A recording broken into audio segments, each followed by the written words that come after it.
আলহামদুলিল্লাহ রাব্বিল আলামিন একবার কমপক্ষে, মানে প্রথমে আল্লাহর প্রশংসা করবেন, তারপর একবার দরুদ পড়বেন আল্লাহুম্মা সাল্লি আলা মুহাম্মাদ ওয়া সাল্লিম, তারপর হাত তুলে দোয়া শুরু করবেন। বৃষ্টি পড়ছে, দোয়া শুরু করে দেন, দোয়া কবুল হবে ইনশাআল্লাহ। আজান দিয়েছে, আজান এবং একামতের মাঝখানের সময়টা আছে, এই সময়টা কাজে লাগান, দোয়া কবুল হবে ইনশাআল্লাহ। নামাজে দাঁড়িয়েছেন, সেজদায় গিয়েছেন, সেজদায় দোয়া করেন, দোয়া কবুল হবে ইনশাআল্লাহ। প্রশ্ন করে অনেকে যে ভাই সেজদায় কি বাংলায় দোয়া করা যাবে? হ্যাঁ যাবে, যদি আপনার নামাজটা নফল নামাজ হয়। কোন নামাজ হয়?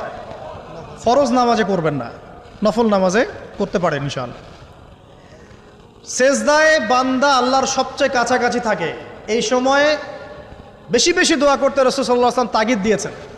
দোয়া করলে ডাইরেক্ট কবুল হবে ইনশাআল্লাহ। পিতা মাতার খেদমত করে দোয়া করেন, দোয়া কবুল হবে ইনশাআল্লাহ। এখন তো পিতা মাতার খেদমত মানুষ করতে চায় না। এটা সেই যুগ যে যুগে পিতা মাতার সাথে দাস দাসীর মতো আচরণ করা হয়।